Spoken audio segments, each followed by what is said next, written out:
Mégahertz. Petit podcast pour de grands effets, pourvu qu'on s'aligne et qu'on se connecte, parce qu'on est en orbite et il est important de se connecter. Mégahertz. Je m'appelle Ebi, je suis infirmière en psychiatrie et créatrice de ce podcast, Mégahertz, ou MAG dans la barre de recherche. Mégahertz parle principalement de santé et de bien-être, mais pas que. Il a pour objectif de démystifier et apporter de la lumière sur des réalités scientifiques et spirituelles insoupçonnées. C'est aussi l'envie de partager tous ces sujets qui m'animent, qui me caractérisent, héritage, transmission, identité, mes valeurs, nos histoires, nos savoirs. Je te laisse à souhait commenter cet épisode, liker, partager sur tes réseaux, t'abonner et mettre un max d'étoiles sur iTunes pour augmenter la visibilité. Et pour la bande-son que tu entends, elle est produite par Jordan Hipbits sur Insta et le montage et habillage sonore par Les Belles Fréquences. Mais pour tout savoir, faut qu'on se connecte, faut qu'on échange. Prends le temps alors. Et bien, microphone. À vos écoutes, chers électrons libres. Mégahertz est, digne d'un épisode SF de Netflix, cauchemar ou réalité. Nébuleuse dans chaque pan de nos vies, le temps défile tandis que nos vies stagnent, se meurent. Sujet de thèse, le syndrome de fatigue chronique par le neuropsychologue Mehdi Aoun-Sebaiti qui dévoile l'impact de nos nouveaux modes de vie, écran, confinement et stimulation réduit à néant, dodo qualité zéro. Justement, en parlant de plus jeunes et moins jeunes, c'est de voir à quel point aujourd'hui dans les écoles, les enfants sont extrêmement stimulés par tout ce qui est écran, par les réseaux sociaux. Ils s'insultent la veille, ils se poursuivent en journée. Enfin, ça les excite réellement. Il y en a qui se couchent à 23h.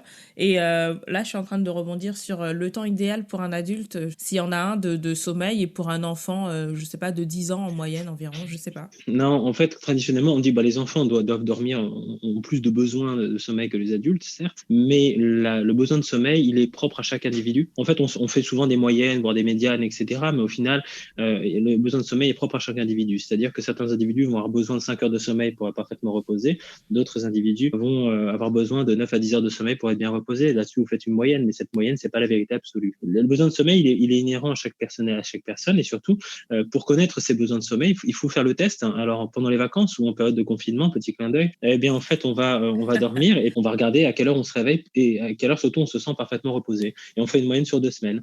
Et en fait, on se rend compte bien souvent qu'il nous manque 1 heure à 2 heures de sommeil par rapport à nos besoins réels lorsqu'on est justement en activité, qu'on travaille, etc. On se couche parfois beaucoup trop tard, on se lève peut-être un peu trop tôt. Donc, en fait, après ça, c'est un test qu'on doit faire chacun chez soi à la maison. Mais il n'y a pas d'heure idéale, si vous voulez. Alors, pour les bébés, on sait, mais c'est pareil, les bébés, il y en a qui dorment plus ou moins. Mais les bébés dorment énormément, ils ont besoin de dormir dans un environnement calme, sécure, etc. Au fur et à mesure où on grandit, on a une forme d'individuation des besoins de sommeil. Alors, je sais pas si bref, on a des besoins individuels différents qui vont s'exprimer. Et pour les connaître, c'est ce que je dis, il faut faire une forme de moyenne. Sur 2 semaines, c'est bien. Mais on ne faut pas dire, à une personne, écoutez, dormez 9 heures, vous allez voir, maintenant vous dormez 9 heures par nuit, vous allez voir, vous irez mieux. Non, ça, c'est pas vrai. Ces personnes-là, si la personne a besoin de dormir 5 heures, elle va se tourner 28 fois dans son lit et elle va se forcer à rester dedans le matin, ce qui est absolument mauvais. Et elle n'arrivera pas à s'endormir le soir si c'est pas son heure. Ah, c'est mauvais de se traîner dans le lit, d'insister. Une fois qu'on est debout, on se lève, quoi. Ouais, c'est pareil pour les réveils nocturnes. Si vraiment on n'arrive pas à dormir, se tourner 28 fois dans le lit, c'est pas la solution. Parfois, quand il y a des idées comme ça qui nous perturbent, il convient mieux de se lever une bonne fois pour toutes, de noter les idées sur un bout de papier, de libérer le stress généré par ces idées et essayer de s'endormir après. C'est toujours mieux. Ce qu'on peut faire aussi, c'est de se lever, alors hors diabétique bien évidemment, ou autre problématique, c'est de boire soit un verre de lait avec du miel, si jamais on supporte le miel en termes digestifs. Sinon, on peut boire un petit verre d'eau sucrée, ça crée un petit pic au niveau de la glycémie, ça aide à l'endormissement. Donc, c'est des petites techniques comme ça, quand on a du mal à s'endormir, ça peut aider. Donc, le fait de boire sucré, ça aide un peu comme les bébés, que ça apaise quand on veut les piquer. Donc, ça nous détend et chut, on s'endort, c'est ça? En fait, mais l'augmentation de la glycémie est un bon inducteur de sommeil, oui. Ah bah dis donc, ok, très bien, c'est noté. Très bien, et du coup, pour avoir tous ces éléments par rapport aux troubles du sommeil et tout ce qui est de l'ordre de la fatigue chronique, au final, à force de ne pas dormir, quelles sont en fait les conséquences au quotidien sur nous, en fait, dans notre caractère, notre comportement, etc. Est-ce qu'il y en a déjà? Le manque de sommeil, la fatigue chronique en soi qui est liée notamment au manque de sommeil va induire forcément moins de contrôle sur le comportement, plus d'irritabilité, plus des humeurs dépressives qui sont forcément beaucoup plus prégnantes. On va également avoir des troubles de la concentration. Les troubles de la concentration font qu'on va moins bien fixer les informations concrètes sur le moment, ce qui fait qu'on va être moins efficace, on fera plus d'erreurs. On va aussi avoir plus de difficultés à mémoriser parce que le cerveau stocke, enregistre enregistre les informations qu'on lui donne. Mais si on lui donne constamment des bribes d'informations, il ne va stocker que des bribes d'informations. C'est fait qu'on va avoir l'impression de perdre la mémoire, alors qu'en fait, le problème vient avant la mémoire. Donc, en fait, ça va induire forcément moins de capacité sur le plan de la vigilance, de la concentration. Donc, on va forcer plus, on va fatiguer plus. Après, c'est une forme de cercle vicieux qui va s'installer. Mais ça a un effet délétère, tant sur le plan physique, bien évidemment, sur l'endurance, etc., sur le plan cardiaque, etc. Et ça va avoir aussi une influence importante sur le plan émotionnel, sur la sphère psycho-affective et sur la sphère cognitive, bien évidemment. En fait, le manque de sommeil, ça revient à dire que c'est un état de stress constant, en fait. En gros, c'est ça, non? C'est pas du stress, c'est que le stress, il va aussi être généré par le fait qu'on est beaucoup moins efficace avec le manque de sommeil. Si on est par exemple, si on est moins efficace au travail, on va avoir une charge de travail qui va s'accentuer, s'intensifier. On aura un plus mauvais feedback par rapport à nos capacités, parce que plus je fais d'erreurs, moins je suis efficace et moins j'ai confiance en ce que je fais, et plus la charge de travail s'alourdit. Et là, vous avez un effet cumulatif qui est très problématique. C'est-à-dire que j'ai le travail que j'aurais effectué auparavant sans fatigue, sans problème. Eh bien là, va me poser des soucis constamment, et du coup, ça va être une charge qui va s'accumuler au niveau psychologique, et ça peut amener à des situations de burn-out, à des situations catastrophiques. Donc, le manque de sommeil nous rend de facto moins efficients, il nous rend plus déprimés, et c'est un continuum négatif qui ne peut pas s'arrêter si on n'améliore pas la cause principale qui est le manque de sommeil. C'est peut-être bête comme question, comment faire aujourd'hui? Parce qu'on est quand même dans une société où on est extrêmement stimulé, on a des journées très intenses au travail, on vit un confinement quand même qui est très particulier. Quelle serait la solution? Il n'y a pas de solution magique, mais... Moi, j'ai toujours prôné la stimulation. Sur le plan personnel, j'adore être stimulé, constamment stimulé. Je trouve que c'est quelque chose de formidable. On était encore, il y a encore un an, un peu plus d'un an, dans une société, alors qu'il y avait beaucoup de défauts, mais dans laquelle, enfin, en fonction de nos rythmes de vie, on pouvait être stimulé de toutes parts. Alors, être stimulé au travail, c'est extrêmement plaisant si on a le contrôle sur ce qu'on fait. Si on a toujours un bon feedback par rapport à nos capacités, on est stimulé constamment par le travail, et tant que tout ça reste du plaisir, on est beaucoup moins sujet à faire des burn-out. À côté de ça, on avait aussi les moyen de s'évader, d'être stimulé par la culture qui nous entourait. On a énormément de musées en France. On a énormément de chance, des musées, des cinémas, des concerts, aller à la musique, aller dans des restaurants. Et vraiment, on avait des champs multiples justement de stimulation intellectuelle, physique, etc., qui nous permettaient d'être constamment dans du mouvement. Et ce qui était négatif, vu négativement à juste titre, c'était l'absence de mouvement, le fait de ne pas suffisamment sortir, de ne pas suffisamment bouger, etc. Donc en soi, la surstimulation, lorsqu'elle est constamment positive, avec bien sûr des phases de repos, il faut quand même se reposer dans tout ça, bien évidemment, cette stimulation, elle est bien souvent bénéfique. Là, on est dans un mode de fonctionnement qui est extrêmement délétère, et je suis extrêmement sévère avec ce qui est en train de se passer depuis des mois. C'est-à-dire que là, pour une cause qui est juste, une cause, et on travaille en hôpital, on connaît la situation, toi comme moi, on sait exactement ce qui se passe. Mais le fait est que il faut quand même à un moment se poser la question de savoir si le jeu en vaut la chandelle. C'est-à-dire que sur les premiers mois, accepter d'être enfermé chez soi sur les premiers mois sur un virus qu'on ne connaît pas, qu'on ne maîtrise pas, et bien évidemment, et ça personne ne le remettait en cause. Mais au bout d'un an, lorsqu'il n'y a comme stimulation que la stimulation du travail, et ensuite on est enfermé à la maison sans pouvoir justement se stimuler autrement que par la tablette et le numérique, avec de la fatigue qui s'accumule parce qu'on peut avoir des décalages de phase, des décalages de phase, c'est-à-dire qu'on va se coucher plus tard, se lever plus tard parce qu'on n'est plus du tout dans le rythme, etc. Et un sommeil qui va être écourté parce qu'on ne fonctionne qu'en numérique, on bouge beaucoup moins, ce qui fait qu'on se dépense beaucoup moins. Donc si on dépense moins, on a une forme de dette d'effort qui fait que des dettes d'énergie, dirons-nous, ce qui fait qu'on va avoir du mal à s'endormir parce qu'on ne sait pas assez dépenser la journée. Bref, tout ça fait que ça va perturber considérablement nos cycles de sommeil, ça va perturber aussi nos cycles d'un point de vue, nos cycles, ça va perturber également notre fonctionnement intellectuel, moral, etc. Et là, je ne vois vraiment pas de choses positives qui peuvent émaner de la situation actuelle. Et je suis très inquiet des effets à long terme de tout ce qui peut arriver, parce que là, c'est compliqué de dire, si le travail me tape sur les nerfs, etc., écoutez, sortez, allez voir des expositions, allez manger, allez au resto, allez voir des amis, passez-vous les nerfs, enfin, faites quelque chose, allez faire du sport. Et là, c'est pas possible. Donc, il n'y a pas d'échappatoire non plus. Alors, on a peut-être la chance, nous, de faire des métiers qui nous plaisent, d'être stimulés dans notre métier, mais quand le métier qu'on fait nous gonfle prodigieusement, c'est un peu plus compliqué d'aller trouver de la stimulation ailleurs. Donc, ça se passe mal à la maison, donc on se dort mal, etc. Et c'est une spirale négative qui va continuer.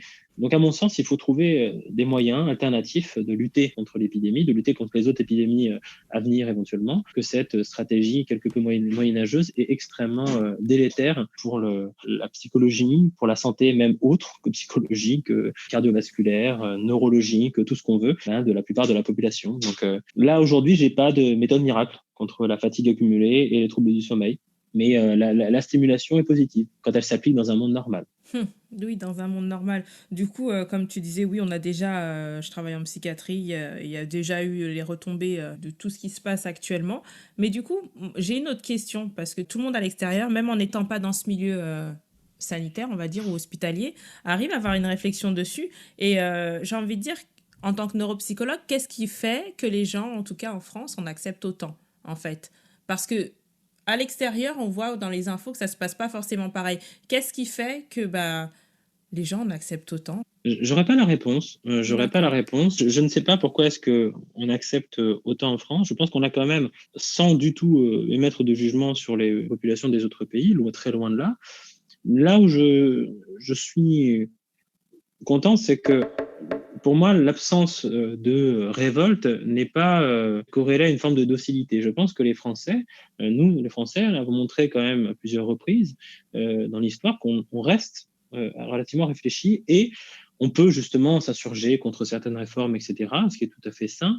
On a aussi cette culture des aînés et on a conscience que cette pathologie qui peut être extrêmement grave, certes pour une minorité de la population, mais pas pour une minorité négligeable, ce sont malgré tout nos aînés, et qu'il faut absolument protéger. Et tant qu'on n'a pas trouvé la méthode pour les protéger, eh bien, on a recours à des solutions parfaitement archaïques. Et je pense qu'on arrive à faire la part des choses entre la nécessité du moment et l'inefficacité totale de nos gouvernants. C'est-à-dire qu'aujourd'hui, on sait qu'on n'a pas d'autre alternative. Donc, il n'y a que ça à faire, entre guillemets. Ce qui est parfaitement révoltant, en revanche, c'est que nos gouvernants n'aient pas trouvé d'autres alternatives. Donc la solution, c'est pas que tout le monde sorte dans les rues, courir, se mélanger et diffuser le virus. Non, ça aurait été peut-être de penser à des protocoles pour chaque lieu, des modes de renouvellement de l'air, comme c'est le cas dans beaucoup aujourd'hui de centres hospitaliers, de cabinets médicaux, paramédicaux, bref, d'adapter des choses pour les restaurants, pour les salles de cinéma, pour les salles de concert, etc. Je pense qu'il aurait fallu quand même en un an penser et repenser le système aussi hospitalier de recherche. Et là, j'ai un avis, voilà, mon avis, c'est celui-ci pour revenir juste pourquoi est-ce qu'on a un certain calme qui règne, parce qu'on a la conscience du danger pour nos aînés, donc voilà, et qu'on vient de pas faire non plus n'importe quoi, mais il y a une colère qui règne, la colère de la parfaite immobilité des réformes et des choses qui permettent justement de nous faire vivre avec le Covid. Moi, juste la critique que je voudrais reposer, c'est un petit coup de gueule, c'est qu'en fait, aujourd'hui, la situation dans laquelle on est, c'est la résultante d'années de politique, de restrictions contre l'hôpital et contre la recherche. Alors moi, je suis dans les deux, donc je peux me permettre de le dire.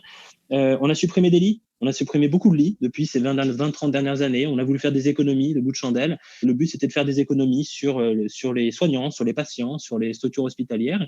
Et on a aussi voulu faire des économies sur la recherche. Et il faut voir comment sont payés les chercheurs en France. Et il ne faut pas s'étonner. Alors, je ne sais pas, peut-être que ce que je dis là est parfaitement inadapté, mais il ne faut pas s'étonner qu'on ait que très peu de lits de réanimation et que qu'on soit rapidement saturé. Puis, il ne faut pas s'étonner non plus que ni Sanofi et Pasteur n'aient trouvé de vaccin à temps, comme les autres.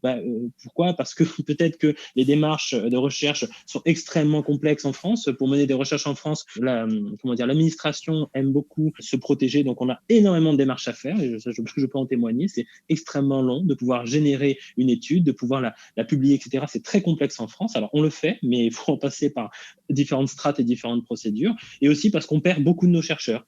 On perd beaucoup de nos chercheurs, beaucoup de qualité. Pourquoi?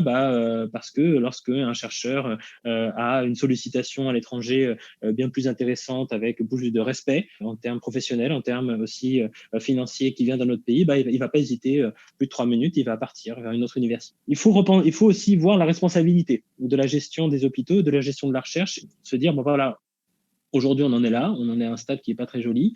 Et qu'est-ce qu'on va faire demain pour qu'on ne soit plus à ce stade-là? Qu'est-ce qu'on va faire demain pour révolutionner l'hôpital, pour révolutionner la recherche, pour donner plus de moyens, plus de structures, plus de respect aussi pour les gens qui y travaillent? Je parle vraiment de tous les soignants, de tous les chercheurs, être traités avec du respect. Ça serait bien, parce que là, jusqu'ici, on est vraiment traité, extrêmement maltraité. C'est pas faute d'avoir manifesté, de l'avoir souligné tous les ans, et on a, les soignants n'ont jamais été entendus.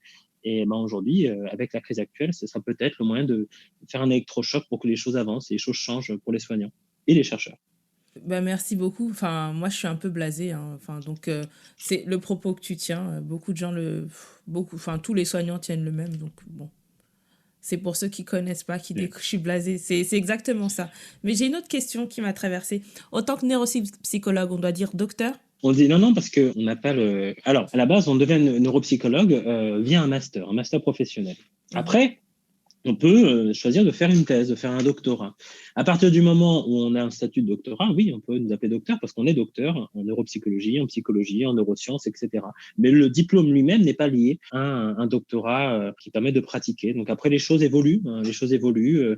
Il y a potentiellement une évolution qui va tendre jusqu'au fait que on puisse accéder au titre avec un doctorat, mais ça, c'est encore en pourparler. Je pense pour la reconnaissance, ce serait quelque chose de pas mal. C'est vrai que pour pouvoir être psychologue ou neuropsychologue, d'accéder au diplôme via un doctorat professionnel. Bon.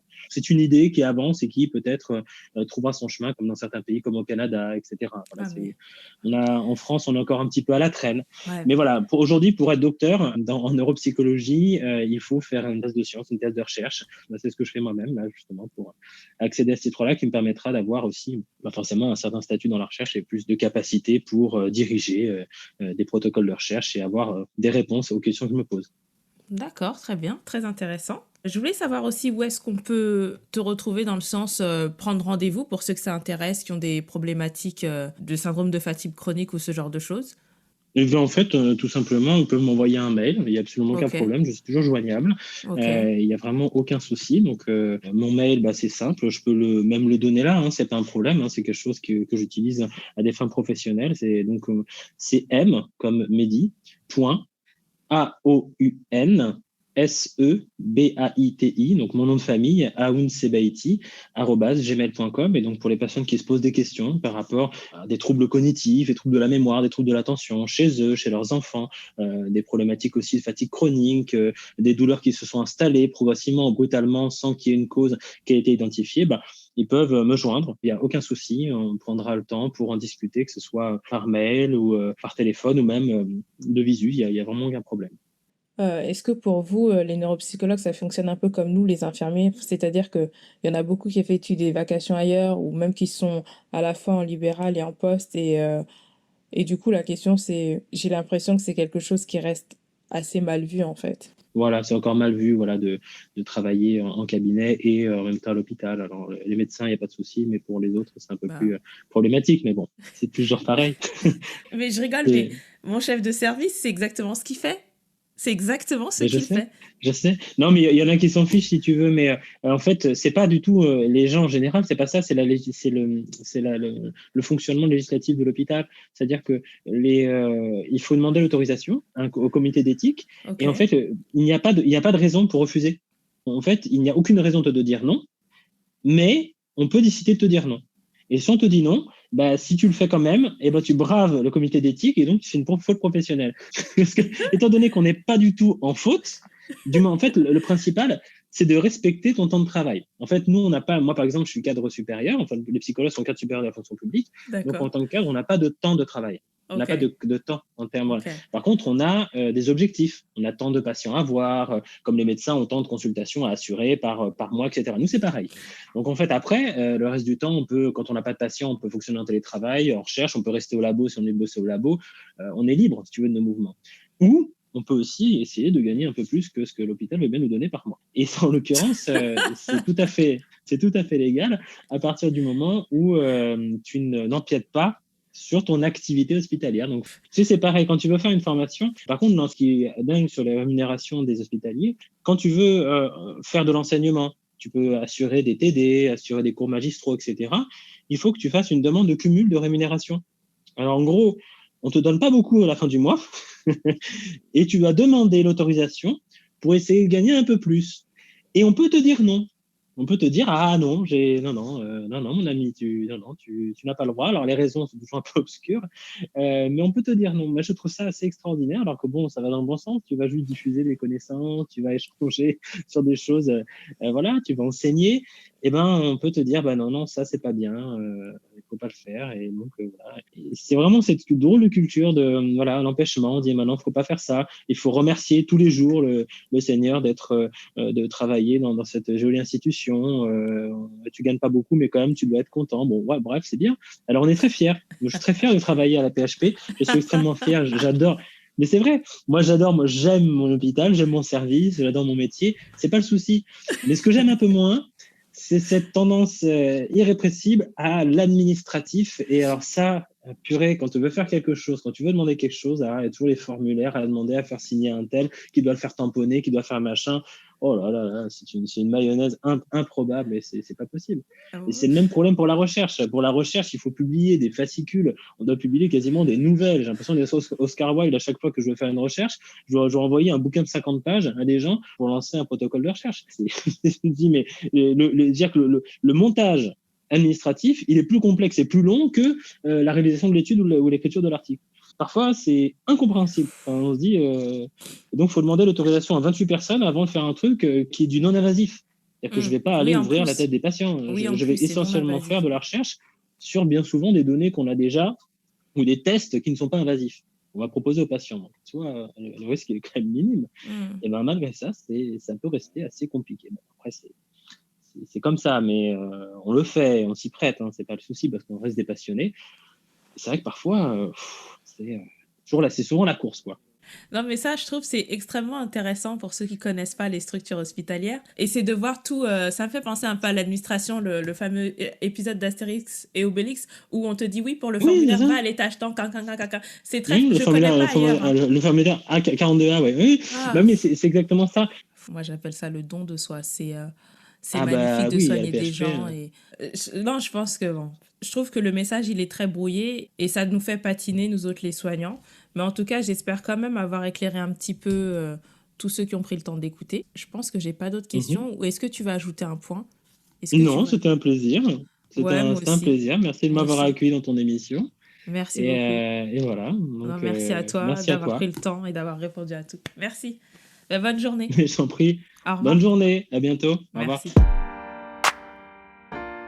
En espérant t'avoir fait vibrer un peu, n'hésite pas à commenter, liker, partager, t'abonner, à mettre un max d'étoiles sur iTunes pour faire décoller Megahertz, que tu peux aussi retrouver d'ailleurs sur Instagram au nom d'Ebio Microphone, montage et habillage audio, les belles fréquences sur Insta, production du jingle Jordan Hip Beats.